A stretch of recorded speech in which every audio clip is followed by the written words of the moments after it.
Philadelphia 30 जनवरी 2026। रात के 10:15 हो रहे थे।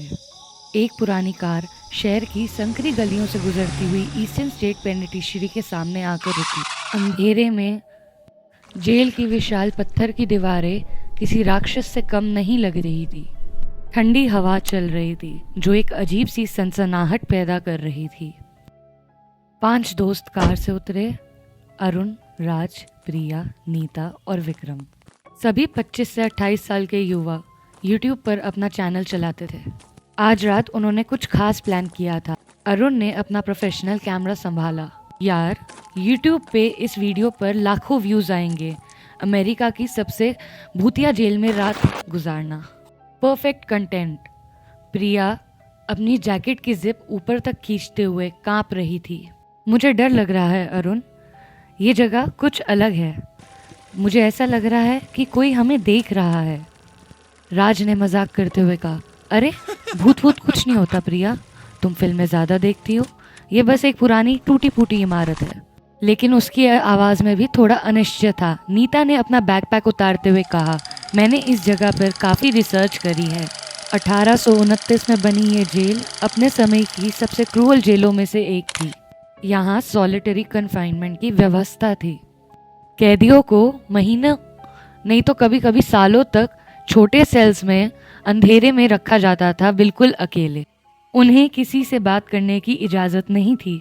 1400 से ज़्यादा लोग इसकी दीवारों में गायब हो गए। और सबसे डरावनी बात, कहते हैं सेल ब्लॉक 12 में प्रसिद्ध गैंगस्टर अल कैपोन की आत्मा आज भी यहाँ भटकती है।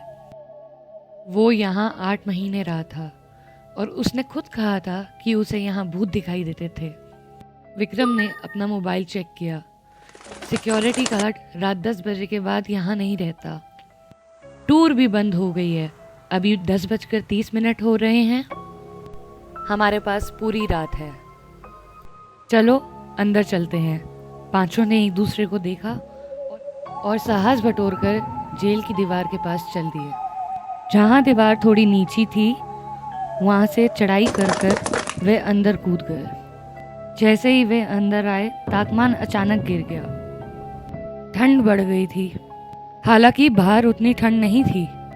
मुख्य द्वार से अंदर घुसते ही उन्हें सेंट्रल रोटुंडा दिखा, एक विशाल गोलाकार हॉल। ये जेल का दिल था। छत बहुत ऊंची थी और बीच में एक गुंबद सा बना हुआ था। यहाँ से 7 लंबे गलियारे निकलते थे जो कि 7 अलग अलग सेल ब्लॉक की तरफ जाते थे। हर जगह मकड़ी के जाले लटक रहे थे। दीवारों का प्लास्टर झड़ चुका था। फर्श पर टूटे हुए पत्थर और कचरा बिखरा हुआ था। अरुण ने अपना कैमरा चालू किया और रिकॉर्डिंग शुरू की। दोस्तों, अब हम ईस्टर्न स्टेट पेनिटेंशियरी के अंदर है। ये सेंट्रल रोटुंडा है। इस डिज़ाइन को रेडियल प्लान कहा जाता है। यहाँ बीच में बैठकर गार्ड सभी 7 सेल ब्लॉक पर नजर रख सकते थे, वो भी एक साथ। 1829 से 1971 तक। अचानक एक तेज आवाज गूंजी, जैसे किसी भारी धातु की चीज गिरी हो। प्रिया जोर से चीखी। क्या था वो? उसकी आवाज पूरी रोटुंडा में गूंजी। शायद कोई दरवाजा गिरा होगा। राज ने समझाने की कोशिश की। यह एक पुरानी इमारत है, यहाँ चीजें टूटती रहती है। हालांकि उसकी आवाज में भी थोड़ा डर झलक रहा था। नीता ने धीरे से, लगभग कानाफूसी में कहा, मुझे ऐसा लग रहा है कि कोई हमें देख रहा है, जैसे हम अकेले नहीं हों। विक्रम ने टॉर्च जलाई। चलो सेल ब्लॉक 7 से शुरू करते हैं, वो सबसे पुराना है। वे पहले गलियारे में घुसे। ये एक लंबा संकरा गलियारा था। दोनों तरफ छोटे छोटे अंधेरे सेल थे। हर एक लगभग 8 फीट लंबा और 12 फीट चौड़ा। हर सेल में एक छोटी सी खिड़की थी जो छत की तरफ खुलती थी और जंग लगा भारी लोहे का दरवाजा था। हवा में सीलन और सड़ान की बदबू थी। दीवारें नम थी। उनके कदमों की आवाज गूंज रही थी। कहीं से पानी टपकने की आवाज आ रही थी। विक्रम ने अपनी टॉर्च से एक सेल के अंदर रोशनी की। यहाँ देखो, दीवार पर किसी ने गहरे लाल रंग से, जो खून जैसा लग रहा था, लिखा हुआ था, मुझे यहाँ से निकालो, भगवान के लिए प्लीज मुझे यहाँ से निकालो। नीचे और भी खरोचे थी, नाखूनों से बनाई हुई खरोचे, गिनती के निशान। शायद कोई कैदी अपने दिन गिन रहा था या अपना दिमाग खो रहा था। प्रिया की आंखों में आंसू आ गए। मैं यहाँ से जाना चाहती हूँ, अभी, प्लीज अरुण, बस थोड़ी देर और, अरुण ने कहा। हालांकि उसके हाथ भी कांप रहे थे। सेल ब्लॉक 12 अभी बाकी है।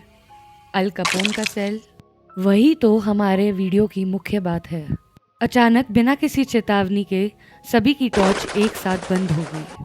पूरी जगह घने गाढ़े अंधेरे में डूब गई। ऐसा अंधेरा जैसा उन्होंने पहले कभी नहीं देखा था।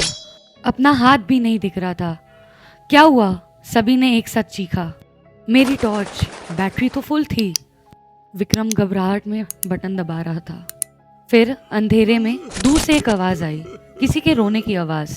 एक महिला या शायद बच्चा, नहीं, ये एक आदमी की आवाज थी। गहरी दर्द भरी सिसकियां और फिर जंजीरों के खनकने की आवाज धीरे धीरे पास आती हुई। प्रिया का हाथ अरुण की बाह पर था। वो कांप रहा था। कोई आ रहा है, शांत रहो, अरुण ने फुसफुसाया। हालांकि उसका दिल तेजी से धड़क रहा था। फिर अचानक जितनी टॉर्च बंद हुई थी सब वापस चालू हो गई, लेकिन अब हवा और भी ठंडी हो गई थी। उनकी सांसों से भाप निकल रही थी। क्या ये सामान्य नहीं है? नीता की आवाज कांप रही थी। ऐसा नहीं होता है, सभी टॉर्च एक साथ बंद हो जाना। खैर, चलो आगे बढ़ते हैं, राज ने कहा। हालांकि अब उसकी बहादुरी जवाब दे रही थी। जितनी जल्दी करे उतना अच्छा। वे सेल ब्लॉक 12 की तरफ चल पड़े। रास्ते में उन्हें और भी अजीब चीजें दिखी। दीवारों पर खून के धब्बे, टूटी हुई कुर्सियां, फटे हुए कपड़े के टुकड़े। एक जगह पर एक पुरानी व्हीलचेयर बिना किसी वजह के बीच गलियारे में खड़ी थी। सेल ब्लॉक 12 बिल्कुल अंत में था। ये थोड़ा अलग था। यहाँ सेल थोड़े बड़े थे। ये विशेष कैदियों के लिए थे। नीता ने एक सेल की तरफ इशारा किया। उसकी आवाज कांप रही थी। यही है सेल नंबर 141, एल कपोन का सेल। वो 1929 में यहीं लाया गया था, ईस्टर्न स्टेट पेनिटेंशियरी के बाहर। वो अमेरिका का सबसे खतरनाक गैंगस्टर था। लेकिन यहाँ इस सेल में वो रोता था, चिल्लाता था। उसने गार्ड से ये कहा था कि रात में कोई जेम्स नाम का शख्स उसे परेशान करता है। जेम्स वो आदमी था जिसे एल कपोन ने 1920 में मारा था। राज ने हिम्मत दिखाते हुए कहा, मैं अंदर जाता हूँ, देखता हूँ कोई भूत वूत है भी या नहीं। सब बकवास है, राज मत जाओ, प्रिया ने रोकने की कोशिश की। अरे कुछ नहीं होगा, राज ने मुस्कुराते हुए कहा और सेल के अंदर घुस गया। वो अंदर घुसा और चारों तरफ देखने लगा। सेल छोटा था लेकिन दूसरों से थोड़ा बड़ा। एक पुरानी चारपाई थी, दीवारों पर खरोचे थी। बिना किसी चेतावनी के उसके पीछे भारी लोहे का दरवाजा बंद हो गया। अरे खोलो, ये दरवाजा खोलो, राज चिल्लाया और जोर से दरवाजा पीटने लगा। सभी दौड़कर दरवाजे पर पहुंचे। अरुण, नीता और विक्रम ने पूरी ताकत लगाकर दरवाजा खींचने की कोशिश की, लेकिन वो जाम हो गया था, जैसे किसी ने दूसरी तरफ से उसे पकड़ा हो। राज, घबराओ मत, हम खोल देंगे, विक्रम जोर से चिल्लाया। तभी राज की चीख और भी तेज और भयानक हो गई। कोई है यहाँ, कोई मेरे साथ सेल में है। मैं किसी को देख नहीं पा रहा, लेकिन ठंडा, बहुत ठंडा। कोई मेरे हाथ पकड़ रहा है, ठंडे हाथ, प्लीज छोड़ो मुझे। अरुण के कैमरा में धुंधले प्रकाश में कुछ दिखाई दिया।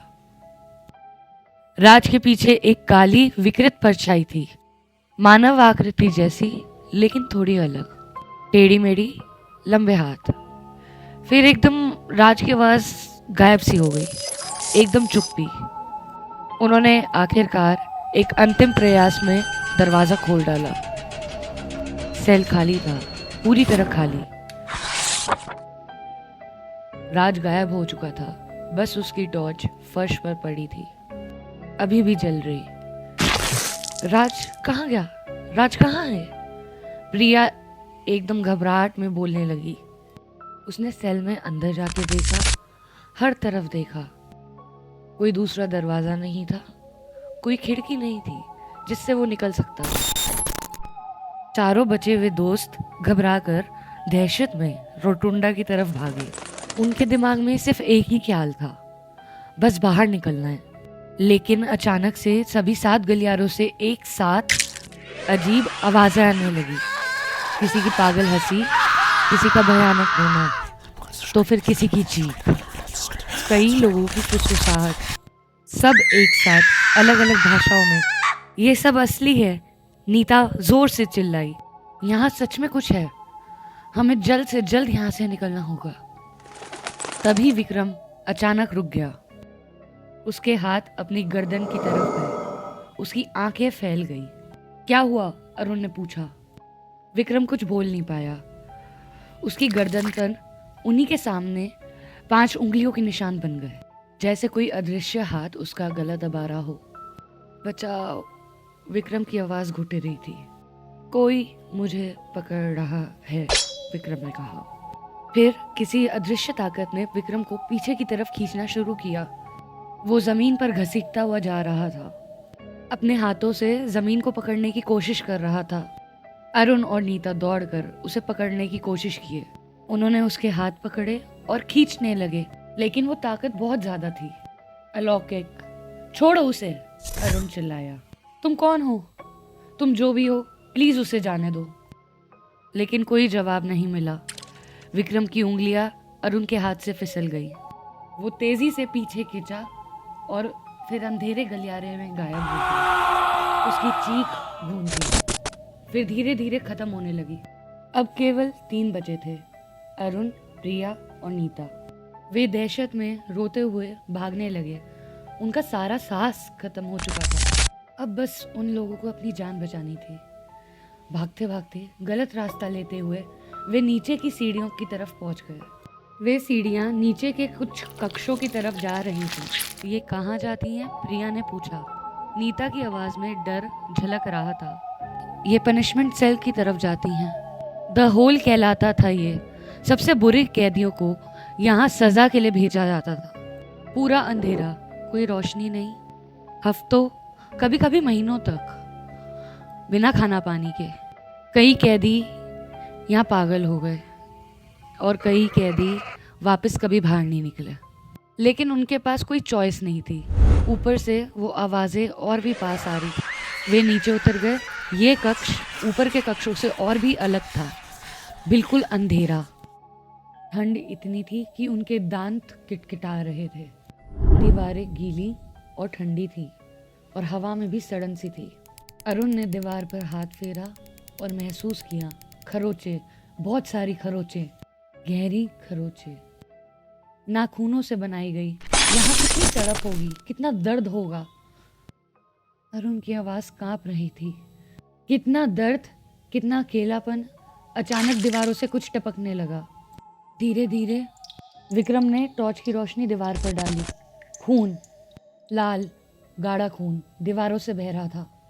फिर उनकी आंखों के सामने दीवारों पर हाथों के निशान उभरने लगे। पहले 1, फिर 2, फिर 10, फिर सैकड़ों हाथ। सारे हाथ दीवार के अंदर से बाहर आने की कोशिश कर रहे थे। उंगलियां हिल रही थी। रिया की चीख निकल गई। नहीं नहीं, ये नहीं हो सकता, ये असली नहीं हो सकता। और फिर आवाजें शुरू हुई। कमरे में, हवा में, हर जगह, हर तरफ से सैकड़ों आवाजें। पुरुषों की, महिलाओं की, बच्चों की, बूढ़ों की, सबकी। सब एक ही चीज़ बोल रहे थे, प्लीज़ हमें यहाँ मत छोड़ो, हम बेकसूर थे, प्लीज़ हमें यहाँ मत छोड़ो, हमने कुछ नहीं किया, मदद करो, भगवान के लिए कोई मदद करो। बहुत दर्द होता है, अंधेरा, अकेलापन। तुम भी हमारे जैसे हो, तुम भी यहीं रहोगे हमारी तरह, हमेशा के लिए। फिर वो तीनों, अरुण, प्रिया, नीता, सीढ़ियों से ऊपर की तरफ भागे, हाफते हुए, रोते हुए, चीखते हुए। दिमाग में सिर्फ एक ही ख्याल था, बस बाहर निकलना है। वे भागते हुए किसी तरफ मुख्य गलियारे में आ गए। वे तीनों बाहर के दरवाजे की तरफ भागे। बस थोड़ी दूरी बची है, अरुण ने कहा। लेकिन तभी नीता के कदम अचानक रुक गए। वो खड़ी हो गई जड़ की तरह। नीता, चलो। प्रिया ने उसे खींचने की कोशिश की, लेकिन नीता ने धीरे धीरे पीछे मुड़कर देखा। वो मुझे बुला रहे हैं, नीता ने एक अजीब सपाट सी आवाज में कहा, जैसे वो एक ट्रांस में हो। वो कह रहे हैं मैं उनमें से एक हूँ। मैं हमेशा से उनमें से एक थी। मुझे यहीं रहना है, यही मेरी जगह है, हमेशा के लिए। एक अजीब भयानक मुस्कान उसके चेहरे पर फैल गई। नीता, होश में आओ, प्रिया जोर से चिल्लाई। उसने नीता का हाथ पकड़ने की कोशिश की, लेकिन नीता ने झटके से अपना हाथ छुड़ा लिया। वो धीरे धीरे पीछे की तरफ चलने लगी। उसके होठ हिल रहे थे, कुछ बड़बड़ा रही थी, कोई पुरानी भाषा जो समझ नहीं आ रही थी। वो अंधेरे में चलती रही और फिर अचानक जैसे अंधेरा ही उसे निगल गया हो, वो गायब हो गई। अब केवल अरुण और प्रिया बचे थे। दोनों एक दूसरे का हाथ पकड़ के बाहर के मुख्य द्वार की तरफ भागे। रोते हुए, प्रार्थना करते हुए वे भागते हुए दरवाजे के पास पहुंचे। वही दरवाजा जिससे वे अंदर आए थे। अरुण ने धक्का दिया, पर दरवाजा नहीं खुला। फिर से धक्का दिया, पर कुछ नहीं। खुल, खुल जा, अरुण चीखा, बट दरवाजा नहीं खुला। वे दरवाजे पर लात मारने लगा। प्रिया भी साथ में खड़े होकर रो रही थी और दरवाजे को धक्का मार रही थी। दरवाज़ा पीट रही थी, प्लीज़ हमें जाने दो, प्लीज़। पर दरवाज़ा नहीं खुला, जैसे कि वो बाहर से लॉक हो गया हो, या जैसे जेल ही उन्हें जाने ना दे रही हो। एकदम से अरुण के कैमरे की स्क्रीन पर स्टैटिक आने लगा। फिर धुंधले में कुछ दिखाई दिया। सैकड़ों आकृतियां सभी तरफ से, कैदियों की आत्माएं, सफ़ेद दर्द से विकृत चेहरे। कुछ के हाथों में जंजीरें थी, कुछ की गर्दन टेढ़ी थी। सब उनकी तरफ बढ़ रहे थे, धीरे धीरे, चुपचाप। अरुण ने आखिरी बार कैमरे में देखा। उसकी आवाज़ टूट रही थी। अगर कोई ये वीडियो देख रहा है तो प्लीज़ कभी इस जगह पर मत आना। ये जगह कैदियों को कभी जाने नहीं देती। ये उन्हें हमेशा के लिए अपने पास रखती है। हम गलती कर बैठे, अब हम भी। उसकी आवाज़ अचानक से बंद हो गई, जैसे किसी ने उसका गला पकड़ लिया हो। कैमरा उसके हाथ से गिर गया फर्श पर। स्क्रीन टूट गई। आखिरी फ्रेम में सैकड़ों हाथ उनकी तरफ बढ़ते हुए दिखे। फिर सब कुछ काला हो गया। अगली सुबह सूरज की पहली किरणें ईस्टर्न स्टेट पेनिटेंशियरी की दीवारों पर पड़ी। सुबह 7 बजे एक सिक्योरिटी गार्ड ने मुख्य द्वार के पास एक टूटा हुआ वीडियो कैमरा पड़ा हुआ देखा। उसने तुरंत पुलिस को फ़ोन किया। दोपहर तक पुलिस की 3 गाड़ियां जेल के बाहर खड़ी थीं। जेल के चारों तरफ पीला टेप लगा दिया गया था। Crime scene, do not cross. Investigator John ने अपने सीनियर से कहा, 5 युवक कल रात यहाँ घुसे थे 10:30 के आसपास। हमें उनकी कार भी मिली है, वहाँ पार्क की हुई। उन लोगों का लेकिन कोई निशान नहीं है, ना कोई खून, ना कोई शव, ना कोई घसीटने के निशान, ना कुछ। बस ये कैमरा मिला है मुख्य द्वार के ठीक अंदर। सीनियर ऑफिसर ने कैमरा को थोड़ा ध्यान से देखा। स्क्रीन टूटी हुई थी, लेकिन मेमोरी कार्ड अब भी सलामत था। सीनियर ऑफिसर ने मेमोरी कार्ड को अपने लैपटॉप से कनेक्ट किया और रिकॉर्डिंग चलाने लगा। जैसे जैसे वीडियो आगे बढ़ा, उसका चेहरा पीला पड़ता गया। उनके हाथ कांप रहे थे। डेप्यूटी जॉन, इधर आइए, उन्होंने अपने जूनियर को बुलाया। डेप्यूटी जॉन ने लैपटॉप की स्क्रीन देखी और उनकी सांसें थम गई। वीडियो के लास्ट के 10 मिनट में सब कुछ था। राज का गायब होना, विक्रम का घसीटा जाना, नीता का ट्रांस में जाना, और आखिर में वो सैकड़ों आकृतियाँ। लेकिन सबसे भयानक बात, वीडियो के आखिरी फ्रेम में एक स्थिर तस्वीर जो कैमरा गिरने पे एक अलग एंगल में दिख रही थी। 5 दोस्त 5 अलग अलग सेल में दिख रहे थे। वे चीख रहे थे, चिल्ला रहे थे, मदद के लिए हाथ दे रहे थे, दरवाज़ा पीट रहे थे, बट कोई फ़ायदा नहीं। भगवान, ये कैसे संभव है? इंस्पेक्टर जॉन की आवाज़ काँप रही थी। इस मामले को बंद करो, मिसिंग पर्सन की ऑफिशियल रिपोर्ट दर्ज करो, ये कैमरा, इसे एविडेंस में सील कर दो। और सुनो, उसने अपने जूनियर को गंभीरता से देखा, किसी को इस वीडियो के बारे में मत बताना, किसी को नहीं, समझे? लेकिन सर वो लोग, वे गए, वे कहाँ गए, कैसे गए, ये हम कभी नहीं जान पाएंगे और शायद हमें जानना भी नहीं चाहिए। सेल ब्लॉक 12 में अल कपून के पुराने सेल में सेल नंबर 181 में अरुण बैठा था, पूरे अंधेरे में दीवारों पे लकीरें खींच रहा था अपने नाखूनों से। 1 2 3 गिनती कर रहा था, दिनों, हफ्तों और महीनों की। लेकिन यहाँ समय का कोई मतलब नहीं था, कोई दिन नहीं, कोई रात नहीं, बस एक एंडलेस अंधेरा। के दिमाग में वही आवाज़ गूंज रही थी जो उसने उस रात सुनी थी, कि यहाँ समय नहीं चलता, यहाँ बस अंधेरा ही अंधेरा है। अकेलापन और धीरे धीरे आता हुआ पागलपन। अरुण को अब भी याद था कि वो कौन था, यहाँ क्यों आया था, उसको अपना नाम याद था।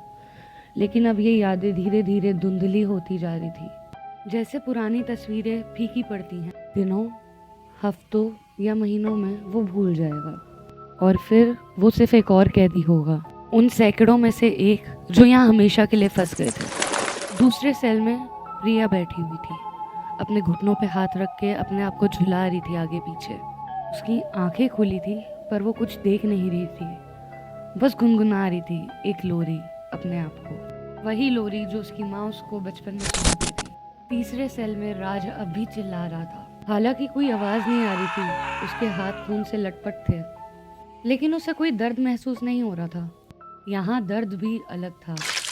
चौथे सेल में विक्रम दीवार को घूर रहा था, उस पे कुछ लिख रहा था, फिर मिटा रहा था, फिर लिख रहा था एक ही सेंटेंस बार बार, मुझे यहाँ से निकालो, मुझे यहाँ से निकालो, मुझे यहाँ से निकालो, मुझे यहाँ से निकालो। और पांचवें सेल में नीता बैठी थी, बिल्कुल शांत, मुस्कुरा रही थी। वो अब उनमें से एक थी, आत्माओं के साथ, कैदियों के साथ। उसे अब डर नहीं लगता था, उसे अब डर नहीं होता था।